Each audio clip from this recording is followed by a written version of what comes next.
Ah yes, Cardboard. Another graphic novel I remember reading in my elementary school library. Although I didn't understand it as much as I do now, it definitely affected how I think about creativity and creating new things. I mean, the whole book is about a guy making stuff out of cardboard. If that's not creative, then I don't know what is. I mean, I literally used to make robots out of cardboard as a kid. I mean, I got gifted cardboard for my birthday once. I'm not joking. Anyway, today we'll be going over the book, and we'll see if it still holds up.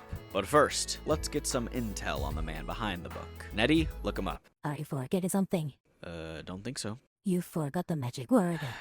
Seriously? Are you really gonna do this? Just do it already! Douglas Richard Tenable is an American animator, writer, cartoonist, video game designer, and comic book artist whose work has encompassed animated television, video games, and comic books. He's best known for creating Earthworm Jim, a character that spawned a video game series, animated series, and a toy line. Some of his other books are Ghostopolis, Bad Island, Gear, and Creature Dead. Alright then.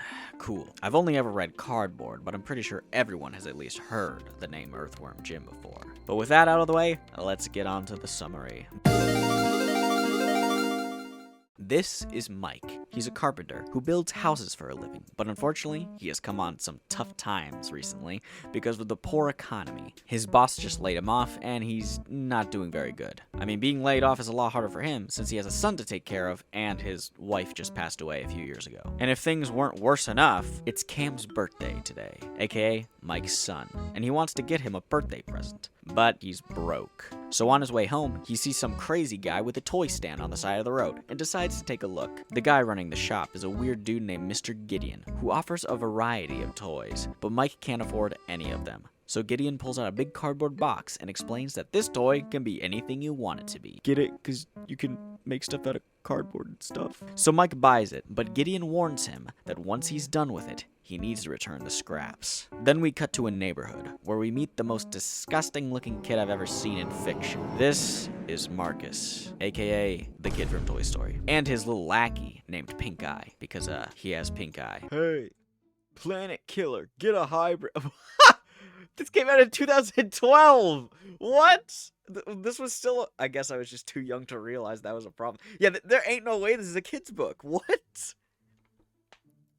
Kids ain't be caring about the hybrid cars. Cam is excited to see his dad come home and expects that his present is in the big box. But Marcus snoops around and sees that it's empty and instantly starts making fun of them for being poor. So they go inside. Mike explains that he was thinking that he and Cam could make something out of the cardboard for fun. Cam's all for it, but then... Oh yeah, I almost forgot. Mrs. Pendergast let me mow her lawn for $5. I want you to have it, Dad.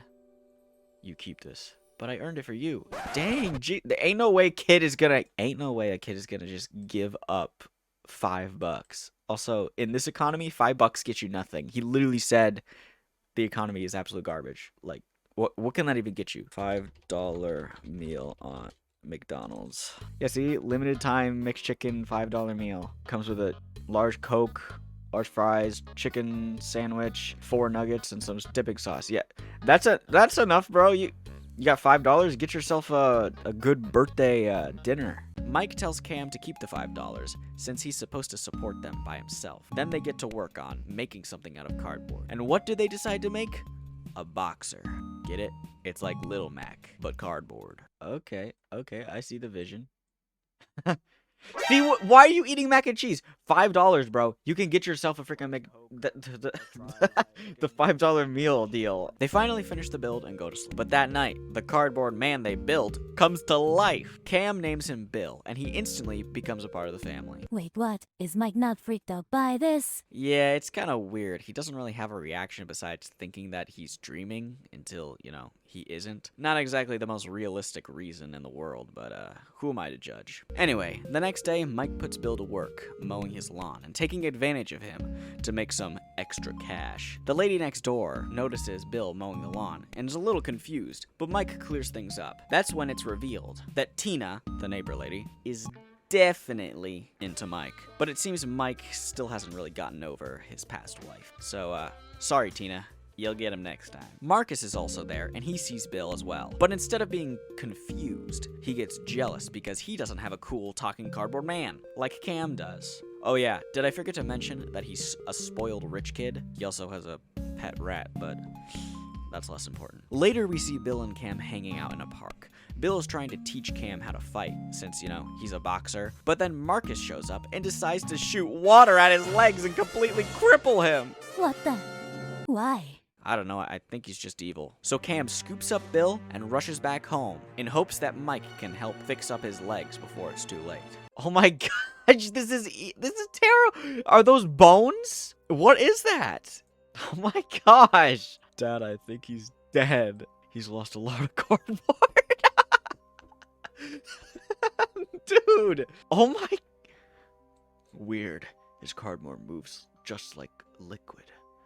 This is actually just gore. This is just blood and guts. Mike has no idea what to do, so he ends up rushing over to Mr. Gideon's shop again to ask for more cardboard. Gideon says he doesn't have any more. That was the last box. And plus, he wouldn't help him either way, since he didn't follow the rules and return the scraps. So in order to save Bill, Mike uses the scrap pieces of cardboard to make an infinite cardboard maker so they can repair Bill. So they fix up Bill, and all is right in the world once more. Except for Marcus, who, is jealous still. But now that they have an infinite cardboard maker, Cam has been making a lot more new cardboard creatures, which also include a mini version of his dad and a cardboard version of his dead mom. But Mike tells him he shouldn't finish building that, since, it's kind of messed up. I mean, she's dead, bro. There's no bringing her back. Later that day, Mike decides to have a chat with Mr. Gideon in order to find out what the magic cardboard actually is. So he goes to his shop, and it's revealed that pieces of an alien wizard's spaceship were put into cardboard boxes to be shipped to Area 51 or something. But somehow, the alien tech merged with the cardboard, and that's the reason why it's all magical and stuff. Seriously? What? That's the reason? What are you talking about? I've been into everything up until now, but seriously? Alien wizards? When did this book become sci-fi? Stop complaining. This is just a quick explanation on why the cardboard's magic. What did you want it to be? That they sacrificed the souls of 100 orphans' essence into a cardboard? I don't know. Maybe. So meanwhile, back at the house, Marcus shows up and apologizes for what he did the other day, and says he wants to hang out with Cam. So Cam lets him inside, and Marcus instantly steals the infinite cardboard maker. Also, the neighbor lady is over, and making dinner for Mike. But then Mike says something that upsets her, and she leaves, but that's less important. Plus, I don't understand women. I want to see cardboard men! Anyway, later that night, Mike and Cam go to Marcus's house to ask for the cardboard back. But it turns out that Marcus's parents are evil too, and simply feed into Marcus's stupidity. So they, don't get the cardboard back. So you want to know what Marcus does with his newfound magical cardboard? He makes a machine that creates monsters. Yeah. If I didn't already see that he has two parents in a loving household, I would have guessed that this guy is fatherless. Oh yeah, and he sends one of his new cardboard monsters over to Mike's house to kill Bill. But it doesn't work, and Bill punches its head off instead. So things are looking pretty rough right now for Mike. I mean, a monster just broke into his house and tried to kill them, and he has no idea what to do. So now we get a bit of this sad dialogue. I don't know anything about how to be a father. I always thought I was just born to swing a hammer. It's the only thing I'm really good at. But what am I supposed to do when nobody in the state needs the only thing I'm good at? Oh, Carol, I'm such a screw up. I wish you were here. Oh my gosh, this is so sad. Michael? What? So yeah, somehow the cardboard mother that Cam made comes to life only for a second to scold Mike and tell him to man up. So he decides to get the cardboard back from Marcus. Meanwhile, at Marcus's house, his parents are leaving for the weekend for some rich people reasons. So Marcus is left to build as many monsters as he wants. But things start to get out of control when the monsters start destroying his house and replacing everything with cardboard. I mean, look at this. It's like they're walking into a cardboard dimension. Anywho, Bill, Mike, and Cam sneak in and try to stop Marcus and get the cardboard back before it's too late. But it seems Marcus is having some trouble of his own, like being replaced by a cardboard replica of himself. So yeah, Marcus runs away as the monsters he created try to catch him so they can feed him to an evil cardboard monster. On the other side of things, Mike, Cam, and Bill have decided to grab some magic cardboard and sneak back out of the house so they can make weapons to protect themselves, since the entire neighborhood has been overtaken by Marcus's monsters, who are covering everything in cardboard. Cam makes a jetpack, Mike makes a particle projection cannon, and Bill makes a nuke. But things go horribly wrong when Mike goes over to save Tina, the neighbor lady, from one of the monsters, and Cam gets separated from them and ends up with Marcus. Also, his jetpack has already been broken. Cam and Marcus end up getting captured by some gorilla monster who takes them back into Marcus's house, which has been completely transformed into another world. He leaves them there to get eaten by some mysterious monster that we haven't seen yet, and now they're both left to wander aimlessly in this weird cardboard dimension. Meanwhile, Bill and Mike catch up and also enter the house to look for Cam, but it seems they might be too late, since Marcus and Cam finally run into the foreshadowed monster that wants to eat them. It turns out this monster is a giant version of Marcus, but you know, grosser. So obviously, they run away. Get up. I can't, I'm stuck. Oh, I just realized he's got the Minecraft Steve fit. Don't leave me. We did it. Is it gonna be gay? Are they gonna kiss? No, okay. I'm sorry that was a little off. After that scuffle, Marcus and Cam end up finding King Marcus, who is actually kind of chill once you get to know him. They all sit down and get to talking. That's when Cam is stuck to endure a therapy session from Marcus, talking about how he doesn't want to be himself anymore, but he feels that he's stuck being the same jerk kid that he's always been. Cam, of course, corrects this and shows him how he can change for the better, which inspires both Cardboard Marcus and Real Marcus, to the point where Cardboard Marcus declares Cam the king of the cardboard world. Yeah, that was quick. On the other hand, Mike and Bill are still looking for Cam when they come across a piece of Cam's shirt that was ripped off earlier. When Mike sees this, he snaps, since he thinks Cam is dead. But that's when his wife shows back up again in her cardboard form. But this time, she's full-sized and has legs. She gives him another stern talking to about how he should move on and how Cam needs a father and a mother. Then she just runs off like a fairy godmother and leads them to Cam and Marcus, who are once again getting attacked by giant monster Marcus. So Mike uses his laser cannon, but it's not enough to defeat him. So Bill is forced to use his nuke. But surprise, it's not actually a nuke. Instead, it just shoots up into the clouds and makes it rain. So all the cardboard starts to melt, including Bill. Honestly, super depressing. But Bill dies, and Mike and Cam and Marcus are left to run out of the building before everything collapses on them. They make it to the front door, but then the floor falls out from under them. Luckily, Marcus's dad shows up and catches them before they fall. And it's a good thing too, because they would have died. If it wasn't already obvious, Marcus's house is completely destroyed, and everyone is pretty bummed out. But after that experience, Marcus is ready to turn over a new leaf and work to become a better person. And it just so happens that Marcus's dad is in need of a contractor to build a new house. So in the end, Mike gets a new job building them a new house, Marcus gets a haircut, and a man named Bill, who looks exactly like Cardboard Bill, shows up in need of a job. So I'm guessing this is like Bill, but reincarnated. And finally, we end with Mike showing up at Tina's house with flowers. And that's how it ends. Wow. I wish shared this as a kid's book because there was a lot of adult themes and imagery. I don't know, man. I mean, when I originally read this, it was back in elementary school in the library. When I first read it back then, all of this stuff went straight over my head. A lot of stuff feels really depressing for a kid's book. Yeah.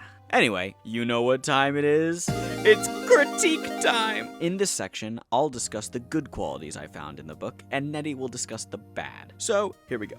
First of all, I thought the artwork matched the vibe of the story very well. It seems nowadays a lot of comics and manga have similar or same art styles, either cute anime girls or muscular men. So it's nice to find a book that leans into the cartoony style and uses it to talk about some, less cartoony things. For instance, everything seemed very happy-go-lucky, and the art reflected that, until it didn't. For example, the gore, just straight up entrails on the ground made of cardboard. Also, when Bill died, the colors changed, and you could tell that things were meant to be depressing. The story is good and all, but I felt like some of the dialogue was unnatural. Like the fact that Mike woke up to see Bill had come to life, and instead of calling the police or gunning him down, he was just cool with it. Also, the characters felt kinda cliche, with the good kid, bad kid who become friends thing. And the morals were pretty basic and nothing too profound. Well, I mean, even if the book is a bit cliche, that doesn't mean it's bad. I mean, the creativity of making stuff out of cardboard that comes to life is something straight out of a kid's imagination, which I tend to think is a good thing. Some of the best stories are the simplest ones that cut straight to the core and don't have to be super profound to make you enjoy them. Also, I super disagree with what you said about the artwork. I think the style has kinda gross and I don't like the roughness of it. I'm pretty sure most people would agree. That's just your opinion, Eddie. Plus, just because it's rough looking doesn't mean it's bad. That's what makes it a style. I mean, Invader Zim was a super popular cartoon of the time, and its style was super rough and boxy looking. Not to mention, it leaned into the gross stuff a lot. Whatever. In conclusion, I think Cardboard is a good book. It's the kind of story that can be enjoyed by adults and kids. Kinda like Phineas and Ferb, where the whole family can laugh together. The creativity just emanates off the pages when it comes to the creatures that both Marcus and Cam create. And it can be somewhat shock-inducing when you turn the page and see cardboard entrails. Although the characters seem pretty basic and normal, they carry the story well and get the main points across. Overall, I'd rate this book a 7.5 out of 10. And that'll be all. If you couldn't tell, I'm trying to make better quality videos and overall be more entertaining. So if you enjoyed this video and want to see more like it in the future, be sure to subscribe and I'll see you in the next video. Bye bye!